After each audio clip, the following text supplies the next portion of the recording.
अस्सलाम वालेकुम, नमस्कार, आदाब नाजरीन। जैसा कि आप सब जानते हैं कि यूट्यूब चैनल कानूनी चर्चा में वक्तन फक्तन हम बहुत सारे लीगल इश्यूज को लेकर बातचीत करते रहते हैं। इसी तरह आज मैं एडवोकेट काजी अयाज और मेरे साथ आज कानूनी चर्चा यूट्यूब चैनल में जुड़ चुके हैं जनाब सुभाष गुप्ता जी साहब, जो एक retired principal district and session जज हैं और जेकेपीएससी मेंबर भी रह चुके हैं। सर, आपका स्टूडियो में आपका खुशआमदीद कहते हैं, आपका शुक्रिया अदा करते हैं कि आपने अपना कीमती टाइम निकाल के यहाँ पे हमारे साथ जुड़े हैं। सर, आज हम बात करने जा रहे थैंक यू हैं कि आजाद साहब, thank you. Thank you sir, thank you sir. Sir, आज हम बात करने जा रहे हैं socio economic and political impact post 370 judgment. Sir, 2019 से लेके आज तक लगभग 5 साल का अरसा बीत चुका है और लोगों में, आवाम में भी ये मुतालबा है आवाम का कि अब रियासत में एक इलेक्टेड गवर्नमेंट होनी चाहिए, इलेक्शंस होने चाहिए। और चूंकि ऑनरेबल सुप्रीम कोर्ट ने भी अपने हुक्मनामे में वाज़ेह तौर पे गवर्नमेंट को हिदायत दी है कि जल्द अज जल्द इलेक्शन करवा के लोगों को एक इलेक्टेड गवर्नमेंट फॉर्म कराए। तो इस बारे में आपका क्या ख्याल है सर? बिल्कुल, जैसे आप जानते हो कि जो पॉलिटिकल चेंजेस आए, जो कॉन्स्टिट्यूशनल चेंजेस आए रिलेटिंग टू आर्टिकल 370, तो जजमेंट जो हमारा जो वहां पे जो पॉलिटिकल चेंज जम्मू और कश्मीर में 5 अगस्त 2019 को आई रिलेटिंग टू आर्टिकल 370, तो उसको कुछ पॉलिटिकल पार्टीज ने, कुछ एनजीओज ने, कुछ इंडिविजुअल लोगों ने सुप्रीम कोर्ट इंडिया में असेल किया था उसके बारे में। तो उसमें कुछ लोगों ने इंटरवीन किया एज ए इंटरवीनर। तो फाइनली जजमेंट जो पीछे आपको रिसेंटली 370 के रिलेटेड आ चुकी है। तो जजमेंट की डिटेल पे हम ज्यादा बात नहीं करेंगे। हम यही कहेंगे कि फिर लंबा हो जाएगा एपिसोड। हम यही करेंगे बात कि भाई उस जजमेंट के क्रक्स क्या है, डायरेक्शन क्या है गवर्नमेंट ऑफ इंडिया को, जो आपने पहले बात की है कि हमें क्या चाहिए जम्मू कश्मीर को इस वक्त। तो वो हमें दो चीजें उन्होंने मेन कही थी, जो सुप्रीम कोर्ट की जजमेंट है और वो कॉन्स्टिट्यूशनल बेंच था, 5 जजेस बेंच है था, जिन्होंने डायरेक्शन दी है। एक तो स्टेटहुड रेस्टोर की जाए जम्मू एंड कश्मीर को। उन्होंने कहा कि जो जजमेंट में है कि लद्दाख की जो यूनियन टेरिटरी बनी है वो ठीक है, जो उनके जजमेंट का एक पहलू ये भी है। और उन्होंने कहा कि जम्मू एंड कश्मीर का मामला हम ऊपर रखते हैं, गवर्नमेंट ऑफ इंडिया के ऊपर रखते हैं, ये इनको जल्दी स्टेटहुड दी जाए।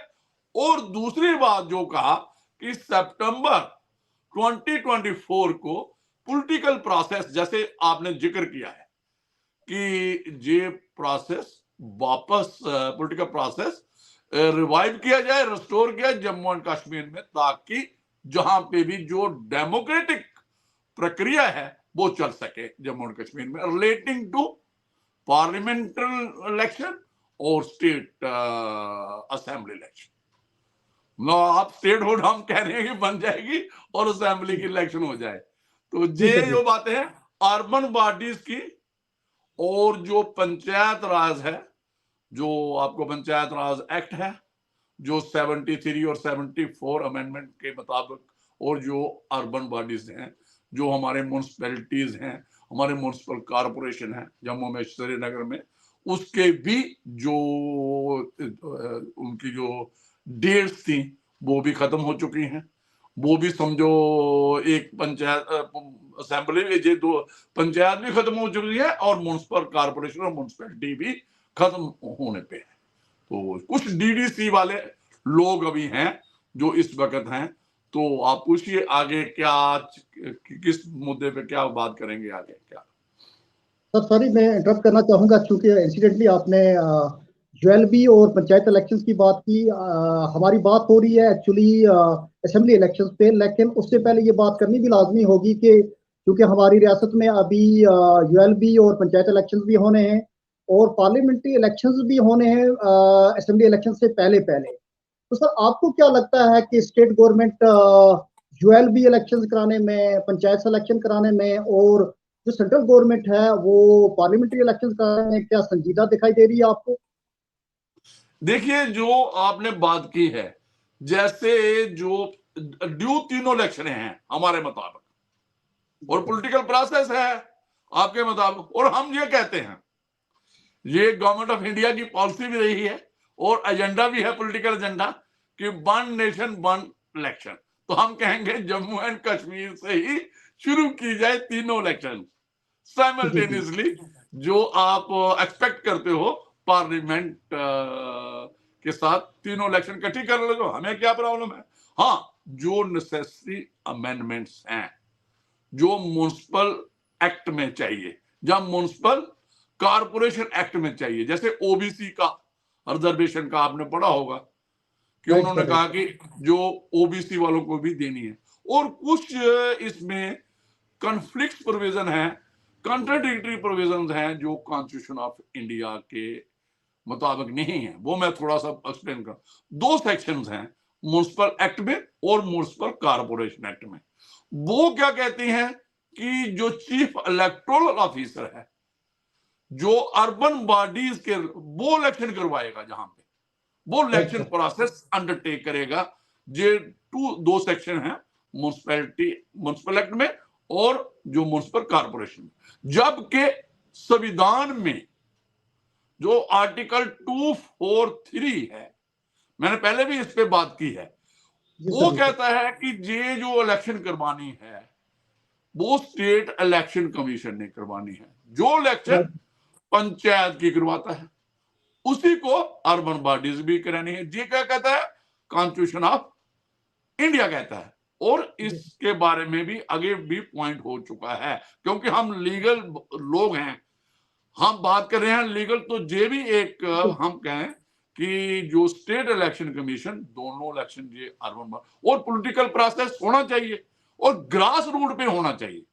जैसे 73, 74 जो पिछले 5 साल रहे, हमारी डेमोक्रेसी ग्रास रूट पे की, जो इन बिटवीन जो वैक्यूम था, हमारे पास असेंबली नहीं थी, वो उसका इसने फिलअप किया था। मुझे लगता है जो हमारे पंचायती, हमारा जहाँ पे पंचायत राज सिस्टम ने था, ब्लॉक डेवलपमेंट काउंसिल्स थी, हमारे डीडीसी वाले हैं, तो ये जो प्रोसेस है, तो हम यही कहेंगे जो आपने क्वेश्चन पूछा कि तीनों इलेक्शन इकट्ठी करवा दो है और जम्मू कश्मीर से शुरुआत करो। तो पूछे तो सर, आपका ये मानना है कि आप कश्मीर में ज्यादा रहे हैं, आपको ज्यादा इंफॉर्मेशन है कश्मीर में, कश्मीर वाले क्या चाहते हैं, कश्मीरी के जो सोशियो, आपने चुना है टॉपिक, बहुत अच्छा टाइटल है, सोशियो इकोनॉमिक और पॉलिटिकल डेवलपमेंट। तो पॉलिटिकल डेवलपमेंट हमने बात कर ली, तो थोड़ा सा इसमें आप बात करें ताकि हमारे लोग आने वाले जो इलेक्शन हैं हमारे, चाहे अर्बन लोकल बॉडीज के हों या पंचायत के हों, उनसे पहले अमेंडमेंट करनी लाजमी है, ताकि जो भी इलेक्शन होने हों वो in accordance with the constitution of India रहे। तो आपका ये मानना है। दूसरी बात आपने सर कहा कि, दूसरी बात आपने ये टच की कि जो पॉलिटिकल प्रोसेस था वो डिवेलप हुआ on grass root level through ULB elections and panchayat elections. इसको थोड़ा सा आप एलाबोरेट कीजिए। इन 5 सालों में जो 73rd अमेंडमेंट थी या 74 अमेंडमेंट थी, उसको कैसे लागू किया, वर्चुअली किया गया या नहीं किया गया, इसका इम्पैक्ट क्या रहा, इन एसेंस जो वो डिवेलप हुआ ग्राउंड लेवल पे या नहीं हुआ। नहीं, बिल्कुल हुआ।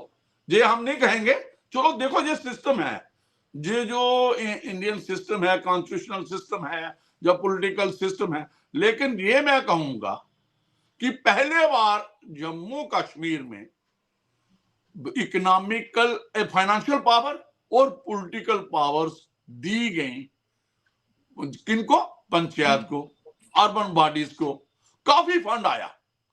और जहां तक था कि जो एक हमारा ई गवर्नेंस तक हम आ गए थे, और जहां बैक टू विलेज, आपको पता होगा, आप जम्मू कश्मीर के एक फारफ्लंग एरिया से बिलोंग करते हैं, लोग बैक टू विलेज प्रोग्राम बनाया था कि जो हमारे एडमिनिस्ट्रेटर है, सेक्रेटरीज हैं, इनको कहां जाना पड़ेगा, विलेज में जाना पड़ेगा, लोगों से, पंचायत के रिप्रेजेंटेटिव हैं, उनसे बातें करने पड़ेंगी। और आपको मुझे लगता है जो पिछला प्रोसेस हुआ, जो पंचायत 3-4 मुझे लगता है बैक टू विलेज प्रोग्राम हुए थे, और दूसरा था my pride, my town my pride, और स्मार्ट सिटी, उसपे भी काफी प्रोग्राम हुआ है, मतलब काफी काम हुआ है, और फाइनेंशियल पावर भी दी गई। और आपने देखा होगा कि इन पंचायतों की, पंचायत के जो रिप्रेजेंटेटिव थे, इनकी सुनवाई थी। हमने तो जहां तक देखा जो लेफ्टिनेंट गवर्नर के थे, और पीछे देखो सबसे बड़ी बात है, जो पॉलिटिकल बात है, जो इनको आइडेंटिटी मिली, इन्होंने फ्लैग होइस्टिंग की, फ्लैग हंटलिंग की, जो 15 अगस्त और 26 जनवरी को रिस्पेक्टिवली होती है। कौन गार्ड की सलामी लेते थे? हाँ, कुछ लोगों को, जो बड़े लोग थे, पॉलिटिकल लेवल पे थे, जो मेंबर असेंबली थे, जो मिनिस्टर थे, जो मेंबर पार्लियामेंट थे, इस डिपार्टमेंट से जो पंचायत और जो अर्बन बॉडीज की इलेक्शन हुई और ये लोग चुने गए और ग्रास रूट पे आए, उनको तकलीफ हुई, क्योंकि जो मजमा जो उनके पास होता था, उनके पास पावर्स होती थी सेंट्रलाइज, वो डिसेंट्रलाइज हो गई।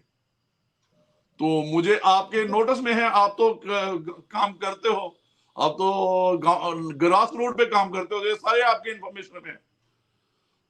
तो सर आपका यह मानना है कि पॉलिटिकल प्रोसेस डिवॉल्व हो चुका, लेकिन आपने यहाँ पे फाइनेंशियल पावर की बात की, क्या आप इस चीज को मानते हैं कि आज की डेट में जो फाइनेंशियल पावर्स यहाँ पे हमारे जो कारपोरेटर्स हैं या फिर हमारे डीडीसीज हैं, बीडीसीज हैं, जो उनका फाइनेंशियल पावर है, जो लिमिट रखी गई है, is that limit sufficient to cope up all the things and to carry forward the development process in essence? देखिए जो ये फाइनेंशियल पावर है ना, ये चेंज होती रहती है। आपको देखना है कि क्या पार्टिसिपेशन है, क्या इन लोगों को, पहले तो ये सिग्नेचर करते थे, मतलब आपने देखना कि एक इलेक्टेड बॉडीज आई, पंचायत में है या अर्बन बॉडीज में, और जो आप कहते हो कि कम है, डेवलपमेंट ज्यादा हो सकती है, लेकिन है तो है, इट डिपेंड्स अपॉन कितना फाइनेंस आपको एलोकेट होता है। वो तो एक बात हो सकती है, जो भी रिप्रेजेंटेटिव है, और ये एक वेलफेयर स्टेट है, डेमोक्रेटिक स्टेट है इंडिया, इसको चाहिए ज्यादा से ज्यादा पैसा हमें जम्मू कश्मीर में देना चाहिए। क्यों?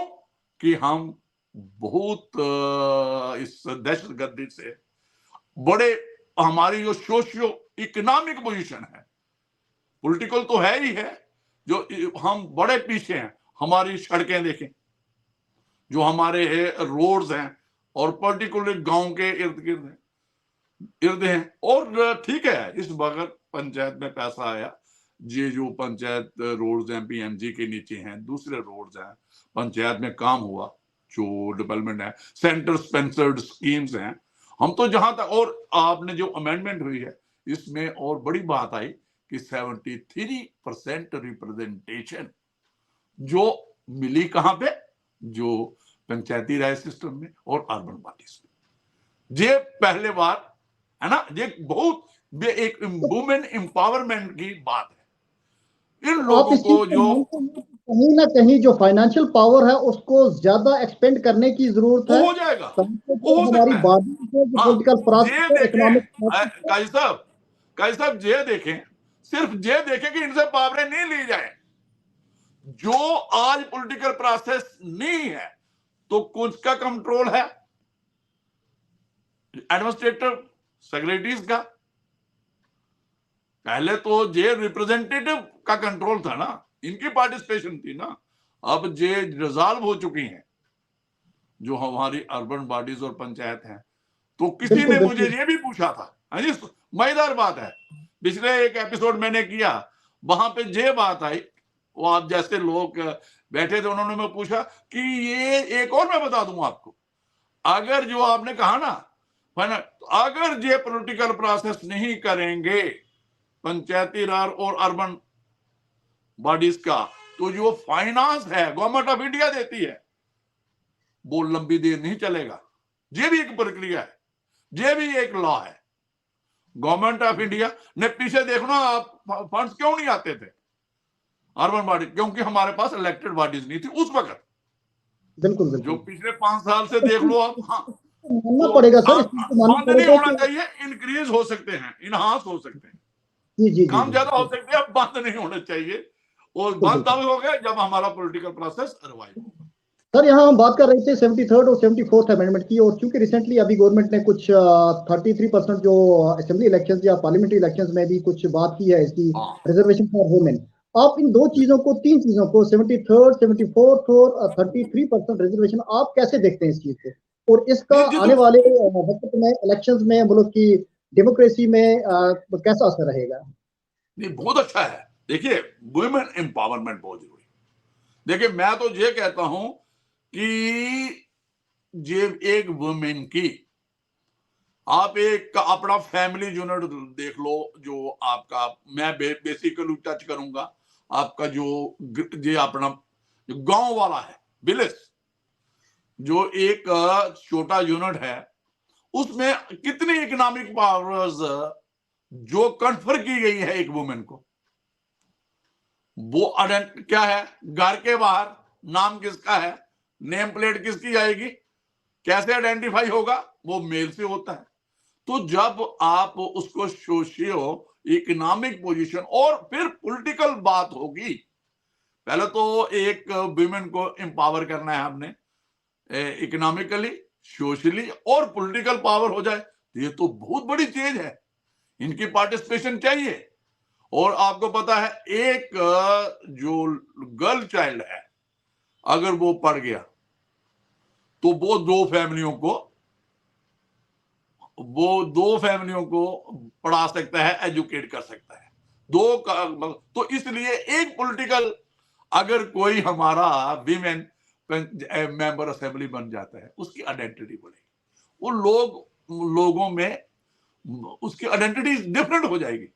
तो इसलिए मुझे लगता है काफी स्कीमें भी हैं, जैसे आप वकील हैं, एडवोकेट हैं, आपने देखा होगा कि गवर्नमेंट की, इंडिया की और गवर्नमेंट ऑफ जम्मू कश्मीर की, उस वक्त लगाओ पहले और कंटिन्यू है, कि स्टैंप ड्यूटी कम करते थे, परसेंटेज कम है, कि अगर आप रजिस्ट्रेशन किसी फीमेल के, वुमेन के नाम करवाते हो, वाइफ के नाम करवाते हो, अपने मदर के नाम करवाते हो, तो उससे क्या होता है, ये भी एक उसकी एम्पावरमेंट है। अच्छा, और कहीं पे आज ये बात भी हो रही है कि आप वुमेन एजुकेशन की बात कर रहे हो, वुमेन डेवलपमेंट की बात कर रहे हो, बाकी चीजें कर रहे हो, आप एक बेटी को तो तालीम की बात देने की बात कर रहे हैं, लेकिन वहीं कहीं बेटे को आप लोग क्रिमिनल बना रहे हैं, क्योंकि आपके पास जो जॉब है, जॉब आपके पास नहीं है, आप अपने नौजवानों को जॉब नहीं दे रहे हैं, जॉब का जो एवेन्यूज है आप इनको कर्टेल करने की कोशिश कर रहे हैं।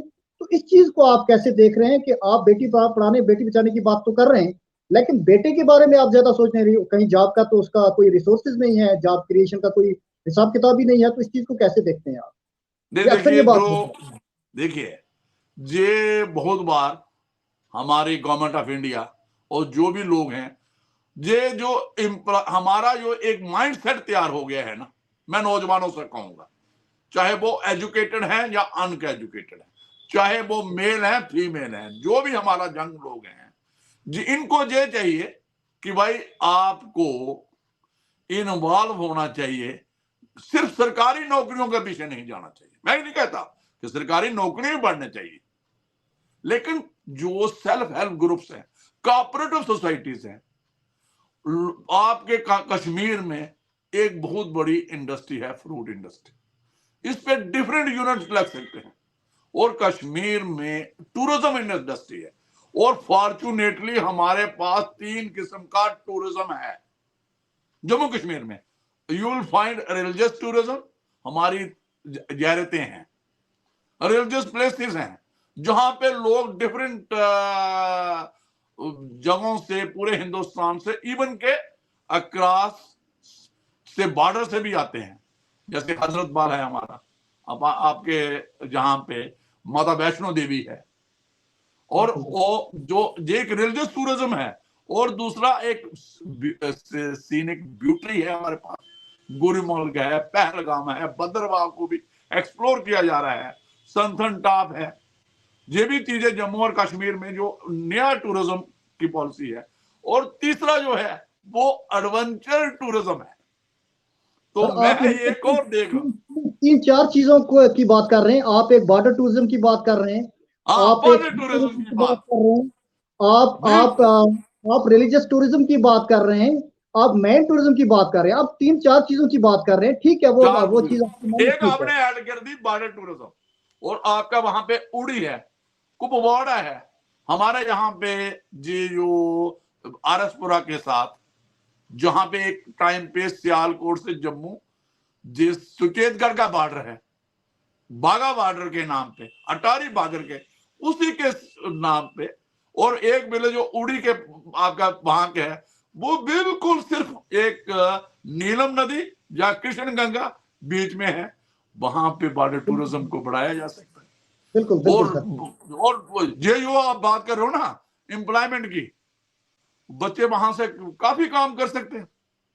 ये सारा सिस्टम अरवाइव होना चाहिए ठीक, और ओके। सेल्फ सफिशिएंट बन सकती है इकोनॉमी हमारी। सर, यहाँ पे तो आपने बैक टू विलेज की बात की, माई विलेज माई प्राइड की बात की, स्मार्ट सिटीज की बात की। लेकिन सर, कहीं ना कहीं आजकल ये बात भी हो रही है कि स्मार्ट सिटीज तो ठीक है, बैक टू विलेज ठीक है, माई विलेज माई प्राइड ठीक है, लेकिन स्मार्ट सिटी में जो वाटर लॉगिंग हो रही है आज की डेट में, या जो माई विलेज माई प्राइड या बैक टू विलेज, इसका ज्यादा कुछ इम्पैक्ट नहीं रहा। इसके बारे में आपका क्या कहना है? बिल्कुल ठीक है। मैं एक बात बताता हूं, ये जो स्कीम्स होती है ना गवर्नमेंट ऑफ इंडिया को, देखिए स्कीम्स बहुत अच्छी हैं, चाहे वो आपके अर्बन रिलेटेड एरिया की हैं, जहां आपके रूरल डेवलपमेंट रिलेटेड है। होता क्या है कि इनकी इन्फोर्समेंट प्लानिंग के मुताबिक नहीं होती। समझो आपने कहा स्मार्ट सिटी, एक डिपार्टमेंट, इनकी आपस में जो डिफरेंट डिपार्टमेंट्स हैं, इनकी कोऑर्डिनेशन नहीं है। हो सकता है एक डिपार्टमेंट RNW कोई रोड बना रहा है, तो दूसरा डिपार्टमेंट आएगा, उसी वक्त रोड बन गया, उसी वक्त मैं अपने शहर जम्मू की बात करता हूं, आपने रोड बनाया RNB ने जम्मू में, दूसरा आ गया सीवरेज वाला उसको तोड़ने के लिए, गड्ढे डालने के लिए। बिल्कुल, तभी जो स्मार्ट सिटी है, ये स्मार्ट सिटी बिल्कुल ठीक है कि आप ग्रीनरी से बोर्ड, बड़े बड़े बोर्ड लगाने से नहीं होगी। आपको जो सिर्फ देखना है कि वाटर लॉगिंग कहां है, रीजन क्या है, इसको हम कैसे ठीक कर सकते हैं। पहले आपको होता क्या है, आप आर्मी एरिया में जाएं तो तीन चीजें लिखी होती हैं, स्टॉप, लुक एंड गो। पहले जहां पे आपके मुताबिक DPR होना चाहिए, वो कंडीशन देखनी है कि क्या ये फिजिबल कंडीशन है।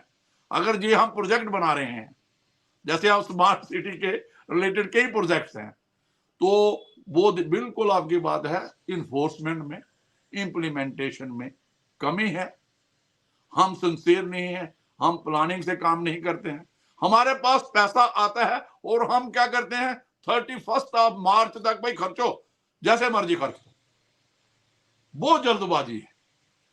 वो आपकी बात बिल्कुल ठीक है, तभी ये जो सारा सिस्टम, जो हमारा पैसा है, ये प्रॉपरली यूटिलाइज नहीं हो रहा। सर, यहाँ पे तो आपने बात की थी कि as per the honourable Supreme Court judgment, two UTs की बात कही गई है, UT of Ladakh and UT of J&K, और restoration of state hold to the UT of state of Jammu and Kashmir. Sir, इस पे थोड़ा बिल्कुल सा आप इसको देखिए, जो आर्टिकल 3 है, हम इसमें ज्यादा, क्योंकि जजमेंट आ चुकी है और जी सर। सुप्रीम कोर्ट की फाइनल जजमेंट है। हाँ, रिव्यू पिटीशन भी लगी हुई है, रिव्यू पिटीशन भी आई है। तो हमारा यही कंसर्न है कि जो आपकी बात है कि आर्टिकल 3 जो है कॉन्स्टिट्यूशन ऑफ इंडिया का, उसकी क्या इंग्रेडिएंट, क्या रिक्वायरमेंट है। इस वक्त जो सुप्रीम कोर्ट की जजमेंट है, बिल्कुल बैलेंस जजमेंट है। उन्होंने कहा कि जो ड्यूटी ऑफ लद्दाख है, उससे कार्य की गई है state of Jammu and Kashmir से, अरेस्ट वाली हम कह सकते हैं, वो ठीक है, उसकी वैलिडिटी ठीक है। लेकिन साइमल्टेनियसली उन्होंने ओपन कर दिया है कि जम्मू एंड कश्मीर की ड्यूटी के मतलब, तो वही बात है कि वो सुप्रीम कोर्ट की जजमेंट की एक ही इंटेंशन है, एक ही मैंडेट है कि जम्मू कश्मीर को जल्दी से जल्दी ये एक स्टेटहुड की दर्जा दिया जाए, इसका जो ड्यूटी वाला मामला है ये खत्म किया जाए, जितना जल्दी होगा इतना बहुत है जल्दी, और ये ही एक डायरेक्शन है गवर्नमेंट ऑफ इंडिया को। मुझे तो लगता है ये हो जाएगा, स्टेट होल्ड आपको देना लगता पड़ेगा। है कि इलेक्शंस होने से पहले या पार्लियामेंट्री इलेक्शंस होने से पहले पहले ही होना चाहिए। बिल्कुल, ये बहुत अच्छा सवाल है। देखिए इसके बारे में मैंने पहले ही बात की है। देखो, अगर गवर्नमेंट ऑफ इंडिया ये हमें पहले दे देती है तो उनकी मैग्नानिटी है, बड़ी सोच समझी जाएगी। India is a mother of democracy कहते हैं, तो मदर तभी बनेगी जब मदर स्टेप मदरली नहीं मदरली बिहेव करती है। तो हमें पहले दे दे ताकि ये बारे नहीं कहें जैसे पॉलिटिकल पार्टीज कह रही हैं जो हुकूमत में आएंगी, वो कह रही है हम स्टेट जब असेंबली इलेक्शन होगी तो हम खुद ही वहां पे रेजोल्यूशन डालेंगे, स्टेट हुड ले लेंगे। तो वो ले लेंगे, वो एक कंट्रोवर्सी का मामला बन जाएगा। तो स्टेट हुड करने के लिए फिर असेंबली से जाएगा पार्लियामेंट में। तो ये मुझे लगता है कि ये पहले ही दे देनी चाहिए। सर कहीं ना कहीं ये लगता है कि ये दो जो इशू हैं, एक तो रेस्टोरेशन ऑफ स्टेट हुड और इलेक्शन, ये दो जो इश्यूज हैं वो कहीं ना कहीं इंटरलिंकेड है। क्यों इंटरलिंकेड है? कहीं ना कहीं हम बाई कैमरल और यूनिकैमरल लेजिस्लेशन की बात कर रहे हैं।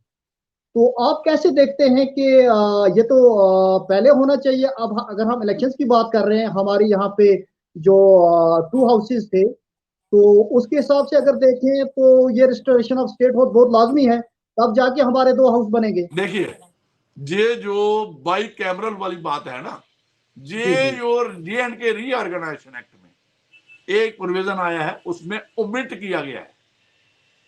कौन सी? Upper house. तो ये जो अपर हाउस है, जो कहते थे नॉमिनेशन से लोग आते हैं, जिसमें इलेक्शन कुछ होती थी जो अर्बन बॉडीज के रिलेटेड, कुछ लोग उनकी नॉमिनेशन से आते थे। बाकी तो जो डिसीजन जो मेन है वो यूनिलेट जो कैमरल है ना, वो भी ले सकता है और बाई कैमरल से भी हो सकता है। हमें चाहिए सबसे पहले state legislative council elected, sorry assembly elected, जो फेयर एंड फेयर इलेक्शन होने चाहिए, free and fair election Jammu Kashmir, जो लोगों की आज डिमांड है। और मुझे लगता है कि ये जो सिचुएशन बन चुकी है post judgment of the relating to article, सभी लोग वोट करेंगे, सभी लोग वोट करेंगे, क्योंकि अगर ये डेमोक्रेटिक प्रोसेस की बहुत बड़ी क्राई है, डिमांड है, तो ये मुझे लगता है कि अगर इलेक्शन करवाओ और तीनों लोग इलेक्शन जो मैं कह रहा हूं वो साइमल्टेनियसली कर दो, और उससे पहले हमें स्टेटहुड दे दो। तो और आप पूछें और क्या है? आप कश्मीर में हैं, आप देखते हैं कि कैसे कश्मीर नया कश्मीर बन सकता है, खूबसूरत कश्मीर बन सकता है, और वेल डेवलप्ड इंडिपेंडेंट इसकी इकॉनमी हो सकती है। हमें डिपेंडेंट नहीं रहना पड़े इंडिया पे, particularly with regard to economic autonomy. पहले हमें इकोनॉमिक ऑटोनॉमी तैयार करना पड़ेगी, और हमारे पास रिसोर्सेज हैं, हमारे पास जो एनर्जी जो हमारा है, जो कन्वेंशनल कह दो आप, पानी का रिलेटेड जो है, जो NHPC के प्रोजेक्ट है, 25,000 पोटेंशियल है, जो वाटर रिसोर्स के थ्रू हम अपने एनर्जी पैदा कर सकते हैं। हमारे पास सब कुछ है। तो इसलिए जम्मू एंड कश्मीर जो एक स्टेट हुड हमें मिल जाए, और हमारे जो रिसोर्सेज हैं प्रॉपर्ली एक्सप्लॉइट हों, इनको अच्छी तरह से, और जहां पे सबसे ईमानदारी आए, और हमें इंडिपेंडेंट ग्रो करने दिया जाए जम्मू एंड कश्मीर को। ठीक है, पॉलिटिकली, इकोनॉमिकली, और सॉरी फॉर इंटरप्शन सर, यहाँ आपसे जानना चाहूंगा कि पोस्ट 370 जजमेंट अब जम्मू रीजन के लोगों में और कश्मीर रीजन के लोगों में आप कैसी होप देख रहे हैं और आप कैसे देख रहे हैं कि इसका जो सोशियो पॉलिटिकल इम्पैक्ट होने जा रहा है, इसका जजमेंट का या पॉलिटिकल प्रोसेस का, डेमोक्रेसी का, आप इन चीजों को कैसे देख रहे हैं और देखिए, लोगों की होप जो है उसको कैसे देख रहे हैं आप? जो लोग हर वक्त होपफुल थे। हमारा क्या होता है, जो हमारे पॉलिटिकल जो लोग होते हैं, जो उनका एक एजेंडा होता है, उनके एक नरेटिव्स होते हैं, जो हेल्म ऑफ अफेयर्स पे होते हैं, उनके अपने नरेटिव्स हैं। जम्मू का जो आम आदमी है और कश्मीर का आम आदमी है, ये पीस चाहता है, ये शांति प्रिय है, ये शांति चाहता है, और ये सोशियो इकोनॉमिक और पॉलिटिकल डेवलपमेंट चाहता है। चाहे जम्मू का आम आदमी है, उसको कोई लेना देना नहीं है जो बड़े बड़े लोग बड़ी बड़ी बातें करते हैं। उसको सिर्फ चाहिए कि उसकी एक इज्जत बने, उसकी सेल्फ रिस्पेक्ट हो, जो पिछले दौर में जो सेल्फ रिस्पेक्ट थी एक कश्मीरी की, एक जम्मू के, वो खत्म हो चुकी है। क्योंकि हमारा ज्यादा टाइम क्या है, जो अक्रॉस द, जो आपके बॉर्डर्स एरिया है हमारे, एलओसी के एरियाज हैं, हमने शेलिंग देखी, हमारे खेत खाली पड़े हुए हैं। आप देखिए ना इकोनॉमिक डेवलपमेंट, हमें शांति चाहिए। जो हमारा पड़ोसी देश है, इसके साथ रिलेशन अच्छे होने चाहिए। और मैं ये बात कहूंगा, आप उड़ी से हो, हमारा जो एक बस सर्विस चलती थी, एक बार्टर किस्म ट्रेड होता था, चाहे वो चकांदे बाग से था, जहां आपके उड़ी से था, ये रिवाइव होना चाहिए। पीपल टू पीपल कांटेक्ट होना चाहिए, जो कल्चरल आइडेंटिटी। और हम ये भी कहेंगे कि कश्मीर और जम्मू के लोग आपस में मिले, आम आदमी आपस में मिले, व्यापार करें। एक तो मैं कह रहा हूँ पुंछ के जो बिछड़े हुए लोग हैं, पुंछ के, सर यहाँ पे कश्मीर और जम्मू के रीजन की बात हो रही है और आपने ट्रेड की बात की यहाँ पे।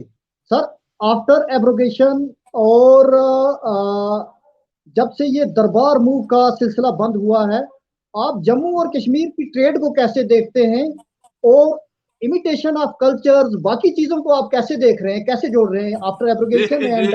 ये बहुत बड़ी बात आपने की। ये जी जो जी जी। है, एक हमारे ये बात आई। देखिए हमारा जम्मू के लोगों का क्या हुआ, पहले हमारी जो इकोनॉमिक जो एक्टिविटी थी, ये डिपेंड थी दो लोगों पे। एक तो हमारे जो माता वैष्णो देवी के जो पिलग्रिमेज आते थे, और जो शादरा शरीफ के लोग जहां, और दूसरे जो कश्मीरी लोग सर्दियों में जो वो पर्टिकुलर एम्प्लॉइज, वो भी आते थे और लोग भी आते थे, उनका आना बंद हो गया। होता क्या था, दरबार मूव का एक एम्प्लॉय आता था, उसके रिश्तेदार आते थे। ये जो कह रहे हैं ना कि हमें बहुत बड़ी ये कर ली दरबार मूव से, हमने ये सारा पैसा बचा लिया, कुछ पैसा नहीं बचा, हमें कुछ नहीं। देखिए सिस्टम ई गवर्नेंस है, आपको पता है सारी फाइल्स आजकल डिजिटल हो चुकी हैं, बिल्कुल। काम वही है। हाँ, जो वो लोग आते थे, जहां से लोग जाते थे, एक और वो वाली बात भी नहीं है कि भाई हाँ बहुत ज्यादा खर्चा था। ये खर्चा ये जो था, एक्सपेंसिस था, ये जो मोनोपुलेट करते थे कुछ लोग, ऐसी कुछ बात नहीं है। हाँ, उससे क्या हो, एक एम्प्लॉय आएगा, उसके साथ 10 लोग आते थे जम्मू। तो आज हम ट्रेडर से बात करते हैं, जो जम्मू के ट्रेडर्स हैं, जो एक ट्रेन चलेगी सीधी कटरा, वहीं से आते हैं, वहीं से चले जाते हैं, और जम्मू में सारी इकोनॉमिक एक्टिविटी जो जम्मू का व्यापारी कहता है, आपने सुना होगा। और देखिए कश्मीर को कोई फर्क नहीं पड़ा। मैं आपको ये बता दूं, पिछले दिनों आप डाटा देखो, कश्मीर का टूरिज्म बढ़ा है, टूरिस्ट एक्टिविटी बढ़ रही है वहां पे। हमारे पास तो फॉर्चुनेटली 5-6 लाख साल में रिलीजियस टूरिज्म है। अमरनाथ की यात्रा है, माता वैष्णो के देव की पिलग्रिमेज है, और दूसरा मैंने 4 टूरिज्म आपको गिना दिए कि हमारे पास हैं, जो बहुत कम होते हैं। तो ठीक है, जो बात है, ये छोटी बातें हैं, तो हमें ये जो हाँ कहीं ना आम कहीं आदमी आपका की, मानना है सर, कहीं ना कहीं आपका मानना है कि कुछ चीजों को रिवाइव करने की जरूरत है। बिल्कुल बिल्कुल, सबसे पहले है कि जो एक हमें सेल्फ रिस्पेक्ट चाहिए, आइडेंटिटी चाहिए, और हमें लगे कि ये हमारी गवर्नमेंट है। जहां पे कहना शुरू कर दिया जम्मू के लोगों ने, जहां कश्मीर में भी आ गई कि जनाब यूपी वाले बिहार वाले हमारे पे हुकूमत करने आए, लेकिन वैसा कुछ नहीं है। हमें इंटेग्रेट होना है, क्योंकि हमारे भी लोग जाते हैं यूपी में नौकरी करने के लिए, केरला में जाते हैं, मुंबई में टाइम जाते हैं, और टाइम की हिमाचल कमी में की जाते वजह हैं। से, sorry sorry for interruption, time की कमी की वजह से सर। लेकिन एक क्वेश्चन यहाँ करना लाजिम बनता है सर कि आप दो चीजों को कैसे देख रहे हैं, एक एम्प्लॉयमेंट को और बाकी लैंड्स का जो लैंड का सिलसिला है यहाँ पे, reservation of employment to the state subject and land, इस चीज को कैसे देख रहे हैं आप? ये मुतालबा जम्मू से भी है देखिए, और कश्मीर से भी है। लैंड का जो है, लैंड परचेज एंड सेल, वो तो ओपन है। वो तो आपको पता डीएन के जो लैंड एलिनेशन एक्ट में वो तो ओपन कर दिए, एवरीबॉडी कैन परचेज इट, जो आपने बात है वो, और सेल भी कर सकता है, किसी को भी कोई भी खरीद सकता है। हाँ, एम्प्लॉयमेंट में डोमिसाइल, और डोमिसाइल आसानी से नहीं मिलता है, और वो तो फिर 15 इयर्स का वो है, और उसमें है। हाँ, हमें एवेन्यूज इंक्रीज करने पड़ेंगे।